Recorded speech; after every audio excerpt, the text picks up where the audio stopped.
Baik, Assalamualaikum warahmatullahi wabarakatuh. Ketemu kembali dengan saya Dr. Hozairi. Kita belajar tentang riset operasi bab yang kedua, yaitu linear programming. Adik-adik sekalian, dari pertemuan minggu kemarin kita sudah belajar tentang beberapa konsep dasar dari riset operasi, dari beberapa definisi, beberapa fungsi, beberapa permasalahan, dan tahapan-tahapan yang harus dilakukan. Nah, sekarang kita masuk kepada materi tentang linear programming. Apa sih linear programming itu? Kalau kita flashback ke belakang, bahwa program linear itu adalah salah satu model matematika yang biasa digunakan untuk menyelesaikan masalah optimasi, yaitu memaksimumkan atau meminimumkan fungsi tujuan tergantung pada beberapa variabel-variabel inputnya. Yang kedua, kalau kita mengingat bahwa ada dua macam fungsi program linear. Yang pertama adalah fungsi tujuan atau objective functionnya. Yang kedua adalah fungsi kendala atau constraint-nya. Nah, ini dua macam fungsi ini kalau kita pahami, nanti dari materi ini kita akan belajar tentang bagaimana cara menentukan fungsi tujuan dan fungsi kendalanya. Baik, yang ketiga, kita juga harus tahu bagaimana sih ciri-ciri permasalahan linear programming. Yang pertama, semua variabel penyusunnya bernilai positif, jadi tidak ada yang bernilai negatif. Yang kedua, fungsi objektifnya dapat dinyatakan sebagai fungsi linear. Jadi fungsinya itu linear, variabel-variabelnya. Jadi X1, X2, X3, X1 plus Y dan seterusnya. Yang ketiga, kendala dapat dinyatakan sebagai satu sistem persamaan linear. Next, langkah-langkah menyelesaikan program linear programming. Yang pertama, kita harus menentukan variabel-variabel keputusannya. Yang kedua, kita bisa menentukan fungsinya atau fungsi tujuannya. Yang ketiga, yaitu menentukan fungsi atau kendalanya atau disebut dengan constraint-nya. Jadi tiga hal ini nanti yang harus diulang-ulang untuk menyelesaikan permasalahan linear programming. Next, kita ambil satu contoh misalnya. Seorang pengusaha bahan kimia ini mempunyai dua macam cairan pembunuh serangga. Jenis superior kita definisikan menjadi C1, jenis standar kita definisikan menjadi C2. Kedua jenis cairan dibuat dari dua macam bahan yang sama. Jadi bahannya sama, A dan B, tapi komposisinya berbeda. Nah, setiap liter cairan jenis superior dibuat dari campuran 1 unit bahan A dan 3 unit bahan B. Sedangkan untuk jenis standar dibuat campuran 2 unit bahan A, 1 unit bahan B. Karena keterbatasan pasokan, maka setiap hari perusahaan hanya dapat, nah ini mulai menjadi kendala, hanya dapat memperoleh 20 unit bahan A dan bahan B. Ini yang disebut dengan batasan atau constraint-nya. Nah, untuk setiap liter cairan jenis superior yang ia buat akan memperoleh keuntungan sebesar 30.000. Untuk setiap liter jenis standar ia akan peroleh keuntungan sebesar 20.000. Nah, jika diasumsikan bahwa semua cairan yang dibuat laku terjual, pertanyaannya berapa liter cairan masing-masing jenis harus dibuat tiap hari agar keuntungan yang didapat maksimum? Gimana? Ada yang bisa jawab? Nah, mari saya bantu. Nah, kita buat dulu dalam bentuk tabel. Tadi ada bahan, ada produk. Bahannya adalah A dan B, produknya adalah C1 atau C2. Nah, ini disebut dengan variabel keputusannya. Ini yang disebut dengan fungsi dari persamaannya. Ini adalah fungsi kendalanya dari bahan A, ini fungsi kendalanya dari bahan B. Sedangkan ini adalah keuntungan adalah fungsi dari tujuannya. Kalau kita yang ditanyakan hanya bagaimana membuat model matematisnya, maka cukup dengan membuat persamaan dari tabel di atas ke dalam bentuk matematis ini. Nah, misalnya ini adalah C1 karena dikali 1 2C2 lebih kecil sama dengan 20, 3C1 C2 lebih kecil 20, dan C1 C2 harus lebih besar sama dengan 0, jadi bernilai positif. Sedangkan fungsi tujuannya adalah fungsinya memaksimumkan, yaitu 30.000 C1 plus 2.000 C2. Itulah jawaban model matematikanya. Nah, soal berikutnya. Nah, ini ada PT Doremi memiliki sebuah pabrik yang produksi dua jenis produk, sutra dan wol. Nah, juga hampir sama dengan soal yang nomor 1. Ini maksimum penyediaan benang sutra adalah 60 kg per hari, terus wolnya 30 kg per hari, dan tenaga kerja 40 jam per hari. Nah, ini adalah fungsinya. Kedua jenis produk memberikan keuntungan 40 juta dan sutra 30 juta. Problemnya, adik-adik sekalian disuruh buat model matematikanya untuk permasalahan di atas. Kita akan coba jawab, buat dalam bentuk tabel lagi, ditulis ya, terus kita masukkan dalam bentuk model matematisnya. Bagaimana cara memastikan bahwa model matematikanya ini benar? Maka yang harus dilakukan oleh adik-adik sekalian yaitu dengan cermat memahami studi kasus dari masing-masing contoh soal atau problem atau satu latihan yang diberikan. Nah, apakah ini mampu menjawab berapa sih jumlah keuntungan yang bisa diperoleh? Berapa sih bahan baku yang harus diproduksi? Belum sampai ke sana. Maka setelah ini akan ada bab berikutnya, yaitu menyelesaikan permasalahan di atas dengan model grafis. Gimana adik-adik sekalian? Sudah bingungkah atau sudah bisakah? Nah, kalau sudah bingung, maka itu adalah proses belajar. Sedangkan kalau sudah bisa, itulah hasil dari proses belajar kita. Baik, saya lanjutkan. Nah, ada 3 metode penyelesaian masalah program linier yang biasa dipakai adalah metode grafik, yang kedua adalah metode simplex, dan yang ketiga adalah metode titik interior. Nah, saya akan membahas tentang metode grafik dulu. Nanti kita akan lanjutkan pada pertemuan berikutnya metode simplex dan titik interior. Nah, langkah-langkah metode grafik kita lihat. Yang pertama, buatlah model yang sesuai dengan masalah yang ada tadi. Yang kedua, gambar dalam bentuk grafik-grafiknya. Setiap permasalahannya tadi digambarkan dalam bentuk grafik. Yang ketiga, tentukan daerah visible-nya, yaitu daerah dalam grafik yang memenuhi semua kendala. Nah, hitung nilai fungsi titik-titik sudut. Nah, yang kelima, cari titik yang menghasilkan nilai fungsi yang optimal.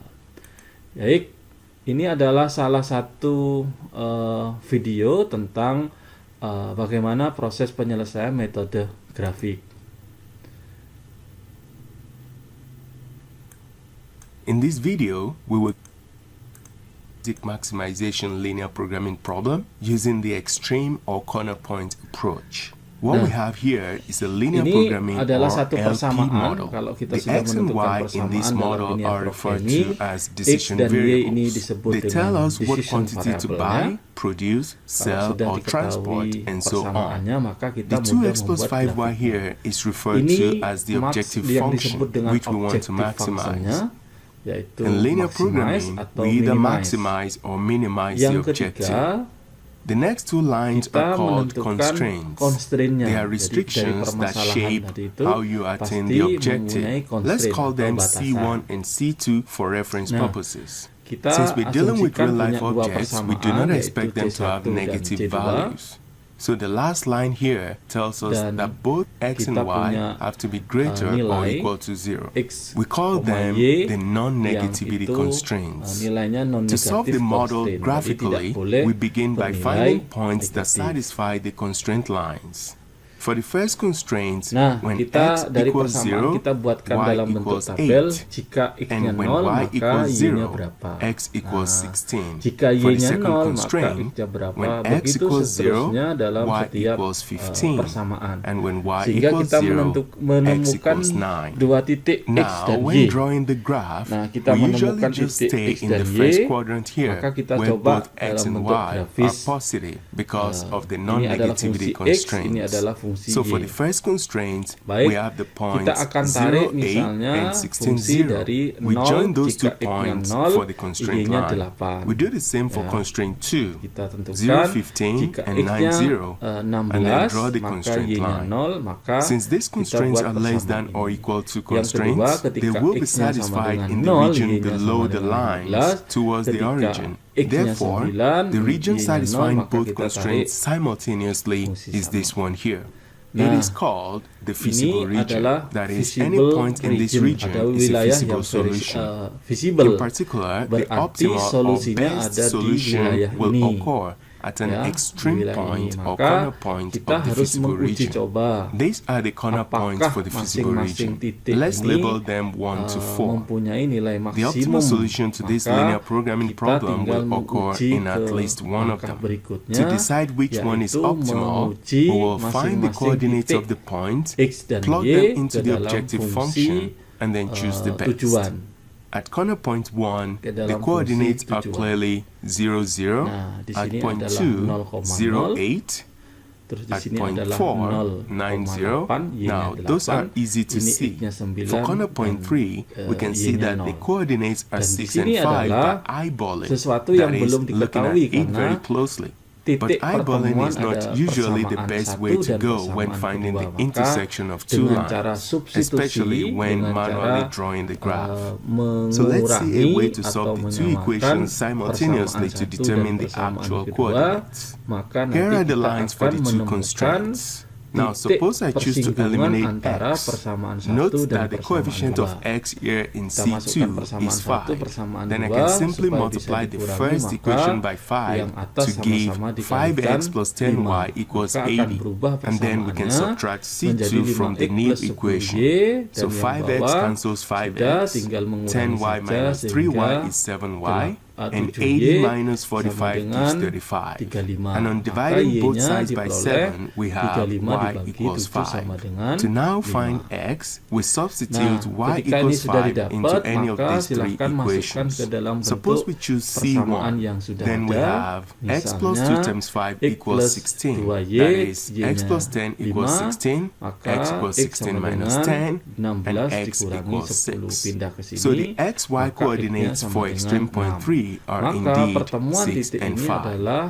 Next, we determine the optimal solution point by finding the corner point that gives the best value of the objective function. The objective function was to maximize 2x plus 5y. As you can see here, the objective function or its value is sometimes represented with z.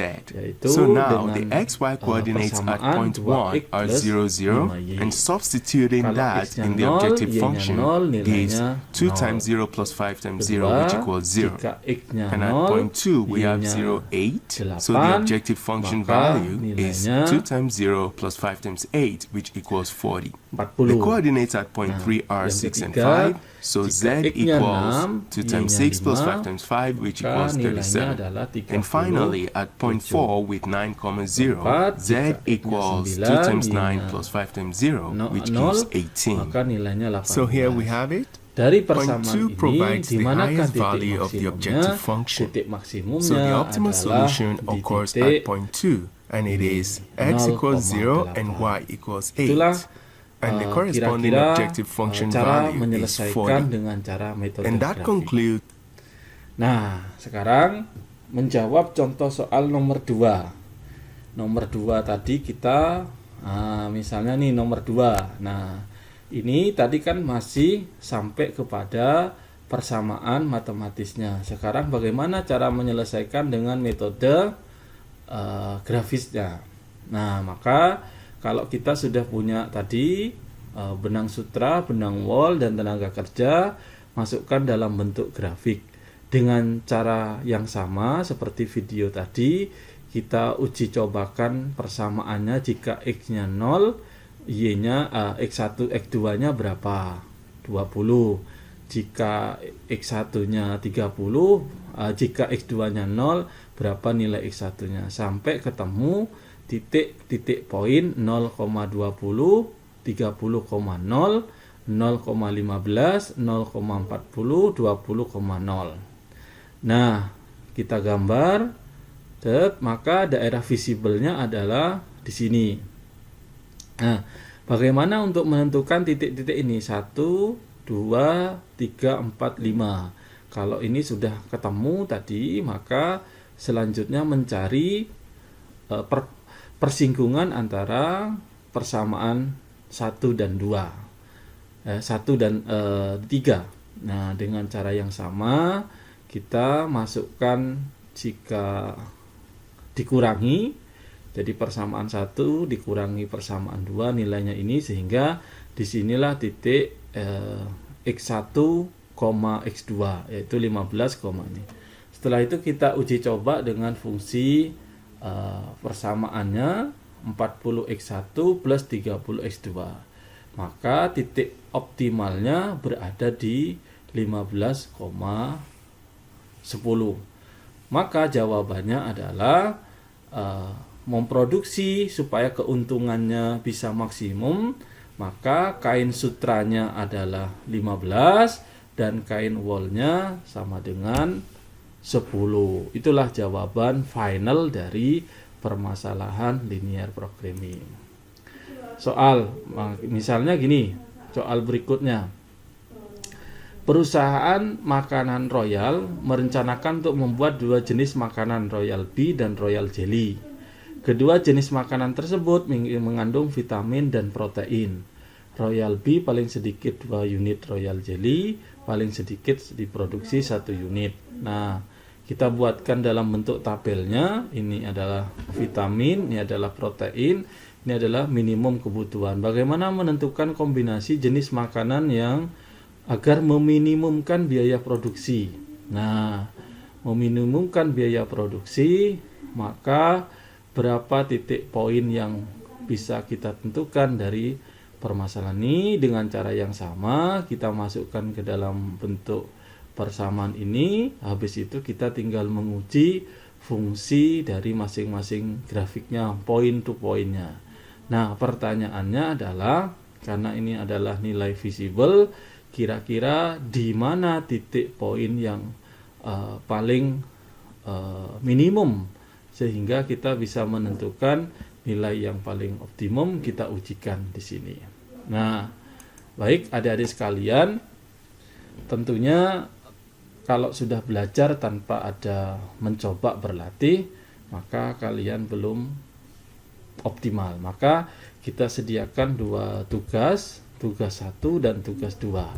Silakan yang NPM ganjil ngerjakan yang nomor 1, NPM yang genap silakan ngerjakan yang nomor 2. Dan itu nanti kita akan bahas pada pertemuan di kelas